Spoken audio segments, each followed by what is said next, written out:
Hey everyone. Rachel Leah Gerson here from Doorway to Self. Good to check in with you again. I know I did not hop on Friday or on YouTube, published Friday. This week was finals week for my grad school semester, so it's a little crazy. It was a little bit hard to get to video making time. So I thank you for your patience with that. Hi Stacey, thanks for coming on. Um, so yeah, thanks for your patience on that. I really, really appreciate it. This kind of balancing school plus entrepreneurship gets a little bit sticky to navigate sometimes. So your patience means the world to me. Um, Anywho, so I wanted to take the chance, since we didn't talk about last week's card on Friday, to just talk about it a little bit today, before I do this really cool, awesome thing, because I'm teaching my Tarot 101 tomorrow night. And if you're in Grand Rapids, you should definitely email doorwaytoself.com. Wow. Doorwaytoself@gmail.com to reserve your space if you'd like one. But I did a cool thing and I got the Rider-Waite Tarot deck, which I've never owned in my life, which is crazy. That I'll be doing a little bit of an unboxing of afterwards to pull the card of the week for this week. And those of you who are on Patreon with me will get to see what the actual card is. It's pretty exciting. But in the meantime, before I do that, I did want to talk about last week's card because it seemed to be very prominent. Very prominent. Oh my gosh. I know I personally, hey Shin, thanks for coming on. I know I personally was falling into some old addictive patterns of mine, and I heard from a few other people, friends and clients and acquaintances and fellow colleagues, that they were having the same trouble. So it just kind of seemed to have been in the air last week, that kind of this need to fall back into old patterns or old traps or old behaviors was there. And what was really interesting is the card that I pulled, and unfortunately I don't have the deck with me. I'm as you can see, the pretty lake behind me. I am actually up north because I had class this weekend in Traverse. And my parents live up here, so I'm at their house right now with this beautiful, yeah. Super grateful to be here. Anyways, yeah, so I don't have my deck with me. The Voyager Tarot is what I used, and but it's interesting because, and as we'll be talking about in tomorrow night's class, the original Rider-Waite deck and the original tarot in general, the 14th card of the deck is called Temperance, and in Voyager Tarot, it's art. Which is the card that I pulled this last week. So I think it's just interesting, this idea that art can help to temper us. Hi, Mrs. Haller. Hey, Kayla. Thanks for coming on, guys. So it's just this really interesting notion that art can actually help to temper us, and it can help to be an outlet where we're falling into old traps or old patterns, and it can help to curb those tendencies. So, we see a lot, and I'll be likely doing my internship with an addiction house next May, but we see a lot of people who have had addictions to really hard substances, whether it be alcohol or cocaine or heroin or whatever, prescription drugs. We see a lot of people who have had those old patterns actually falling into art and using that. And I think that we underestimate our own capacity for addiction, even if we haven't had a history with those kind of harder things, right? If we have a tendency for addiction, sorry, the wind's picking up, so I'm going to try and talk louder. Thank you, up north weather. Anyways, hey Susan, hi Shirahuma. thanks for coming on. So, so yeah, I think a lot of us tend to kind of downplay or underestimate our own tendency for addiction. We're constantly picking up our phones all the time. You're going to hopefully see an article coming out in Rebel Society very soon by me. I have yet to submit it to them, but it's coming, hopefully, if they accept it. Our phones, social media, TV, sugar. All these things that, I'm not downplaying anybody's experiences with addiction. I have a lot of people in my family who have struggled really deeply with substance abuse. And I as well have a history of not substance, but actually sex addiction. So addiction is really real, and it's really there, and it can come in a lot of different ways. And I think that if it doesn't come in the ways that people tend to shame, Kayla says coffee. If it doesn't come in the ways that people tend to shame, then we don't tend to really think of it as being wrong or being an addiction. And it's never necessarily wrong. It's more about how you cadence it and how you allow it to control you. The key with addiction is, are you controlling it, or are you allowing it to control you? And if you're allowing it to control you, if you've become enslaved to something, if you can't stop yourself, if your boundaries with yourself are not accessible, then I think you can easily term that as addiction. And so that's why I thought the juxtaposition of this card this week was so cool, because art is such a thing we can turn to, and not just visual art, but art in general, dance, voice, music, acting, writing, creative writing, poetry, all these things that are outlets, building things, making things, gardening. There are so many different things that we can also shift just as we can shift our paradigms about what addiction means, we can also shift our paradigms about what art means and what does art look like.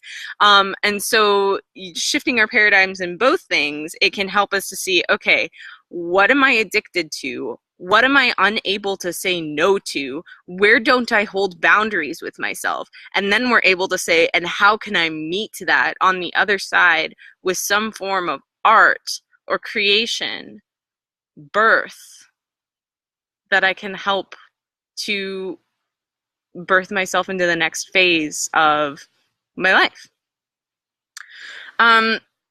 So it's really interesting. I did this whole write-up, this whole post on Monday about the card, as I usually do every week on Monday. And I think it was that night or the next night that I binge watched TV for like 6 hours. I could have been making this video and putting it on YouTube, but instead I was on Netflix forever, and I went to bed so late. I think I went to bed at like 4 o'clock in the morning, and I woke up the next day and I was in a terrible mood, and I was being, really down on myself and not in a good mindset. And I was like, what happened? Like, where I haven't been in this mindset in a long time. And I realized it was because I had actually sacrificed sleep to be able to watch TV, which is something I have not done in a really long time. And so I'm telling you that story for a few reasons. And one is that, people who are in positions as practitioners, as healers, as guides, as gurus, as, whatever, a lot of people tend to look at us and be like, oh, they have their stuff all figured out. They've got it all figured out. It's no big deal. But the thing is that we have slips sometimes too. We have pitfalls sometimes too. We're human. We're just like you. We have these things that we're still trying to figure out. So yeah, and what was really interesting is I was on my way out the door I was actually going to see a client, and I was trying to change my frame of mind back into, the mindset that I try to keep myself in, of like, okay, like gratitude and whatever, but still obviously looking at my shadows. And so I was doing some shadow work with myself, and I was like, okay, so what's going on with me right now? Where is this coming from? What triggered this, etc. And as I was paying so much mind to that, some of you may have seen my Instagram post this week. I actually was holding that box of the Voyager Tarot in my cards to bring, or in my hand to bring to my client. And I actually dropped the box, and the cards flew everywhere, all over my deck. I mean, like, or my front porch. It was like all 76 cards, just like, and, or 78, whatever it is. Anywho, so it was just like this thing. And the only card to have flipped over was the card of the week, which was art. And so it was like this boom in your face. Universe is like, pay attention, wake up. This is what you need to be doing in order to curb yourself away from this old addictive pattern. And I don't know why the tendency for addiction really came up this week. I don't know why that slipping backwards, slipping into old patterns, slipping into self-harm. I really do want to touch on as well Kate Spade and Anthony Bourdain committing suicide this week as well. It's just been a really heavy week for a lot of people. And I don't know why that is. Astrologically, I've been meaning to look up if there's been some stuff going on. I know that Saturn and Pluto and Jupiter are all still retrograde. So that's obviously a thing going through down into the underworld, facing your shadows, facing your fears, learning lessons. And it's very possible that it could just have been an overwhelming force of that energy this week. But I have a feeling there was something else going on. I'll be completely honest. Like I said, grad school finals, did not have time to look this stuff up. So yeah, I really want to touch on that, because suicide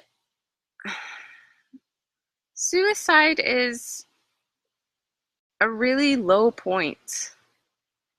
Hi, thanks for joining, Nicole. Suicide's a hard thing to deal with.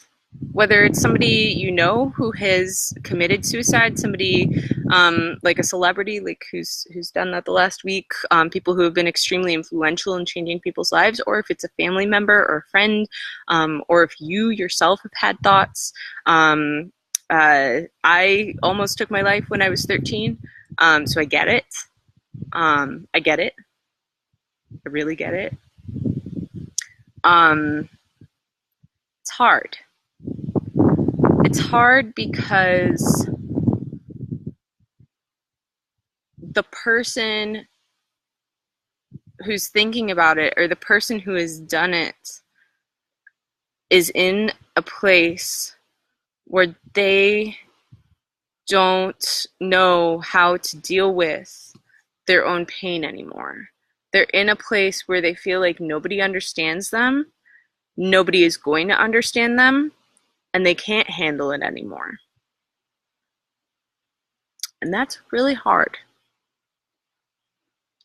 And so if you're watching this and you're in that place, I want you to know that this is a safe space for you. Not maybe Facebook or Instagram, but I'm a safe space for you. And so if you or any friends or family members or anybody need somebody to talk to, and you don't know where else to turn, and you feel like nobody else is going to understand, I'm going to understand. I promise you that. I am going to understand. I may not have been through everything that you've been through, but I know those feelings. And that's more than what's necessary, I think.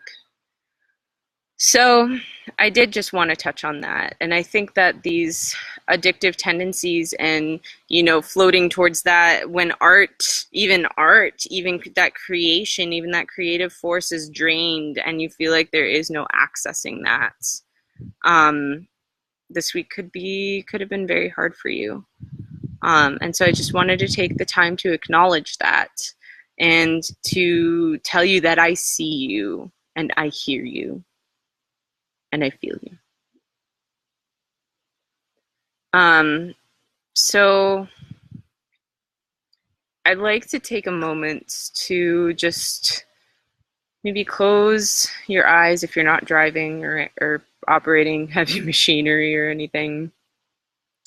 Let's just all close our eyes for a minute and take a deep breath in, knowing that you're held by the universe, knowing that it's just another week. You got through it. You got through it. Continuing to breathe at a normal pace. And let's take a moment of silence to remember those who didn't get through it.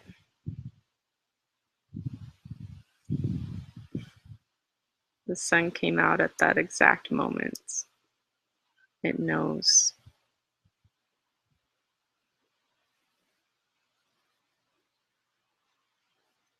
Taking a moment to feel love and gratitude for everything that they have given us, everything that they have left us with, and also paying honor to the pain that they were feeling.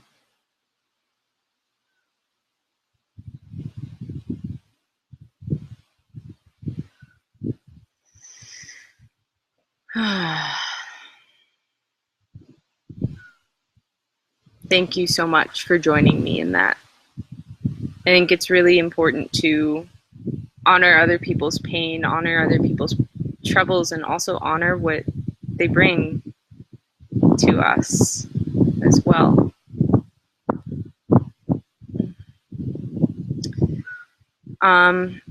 So with that, I'm going to sneeze. Excuse me. And I want to bring this conversation to a place of,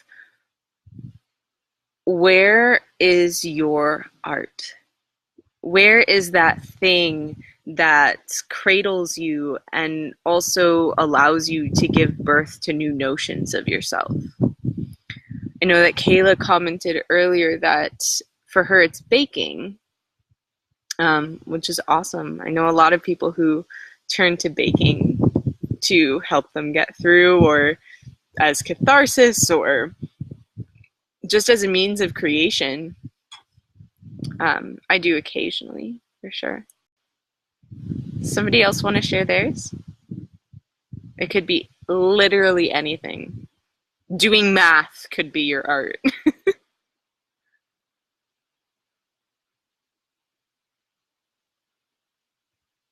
All right, well, while people are typing, I'll just share mine. For me, it's singing and screaming. I am a huge metalhead, so as soon as I noticed this TV trend, the first thing that I did was I hopped in my car that afternoon after the whole card thing happened, where the cards laid out on my porch, and I got into my car and I flipped on some Between the Buried and Me. Favorite band of all time. Love them. If you're a metalhead and you don't know them, check them out. But yeah, I was totally just jamming out, banging on the steering wheel, playing drums. If you ever drive by me in Grand Rapids, you'll know it's me, because I'm always the one like. But anywho, so that's it for me for sure. And then obviously making videos like this, writing. I do a lot of poetry and nonfiction. Let's see. Okay, a couple of you have responded. So Susan says drawing and writing. Yes, absolutely. And Susan, you're so amazing at both of those. If you ever get the chance to check out her work, it's pretty incredible. So it's cool. And Shannon says making jewelry. Yes, and her work is gorgeous. Oh my gosh, she gave me a piece.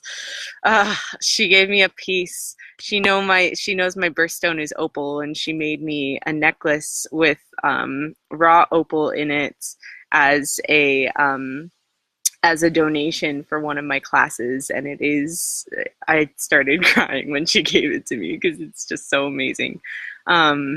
And the gesture was amazing. Okay, cool. Anybody else? Thanks so much for sharing that, both of you. Okay. Cool. Well, I hope I've got your minds kind of jogging and thinking about this. I'll be posting, as per the usual, the recording of this video on YouTube later. So if you didn't think about it, or if you're viewing this on YouTube right now, aka it's already posted and you're viewing it, you can feel free to comment, letting me know, where is your art? What is that thing that always saves you?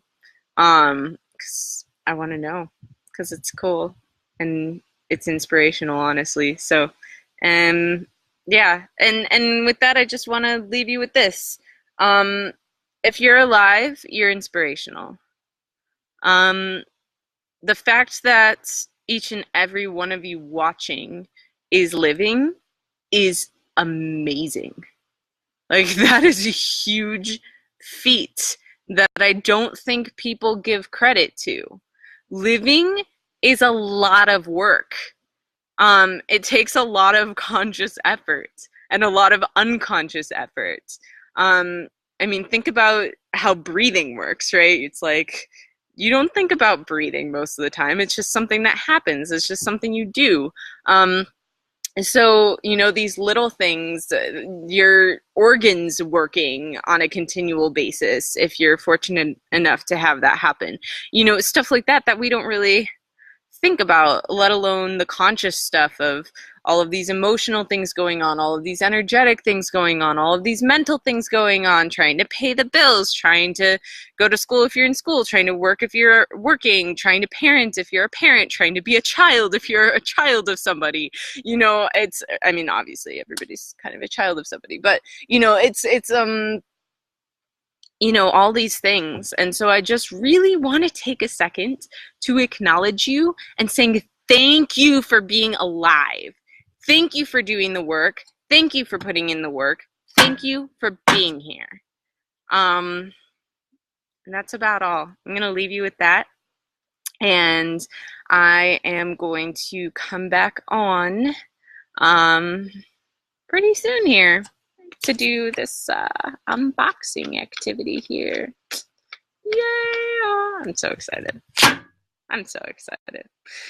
Okay, anywho, if you don't know about the tarot event, Major Arcana Madness and Intro to Tarot tomorrow night, Grand Rapids at the Wellness Collective, and it starts at 6:30 p.m. And again, you can reserve a space for yourself by emailing doorwaytoself@gmail.com.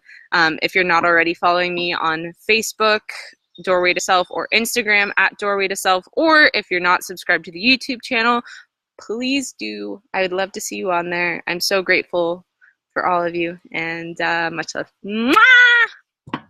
Enjoy your Sunday.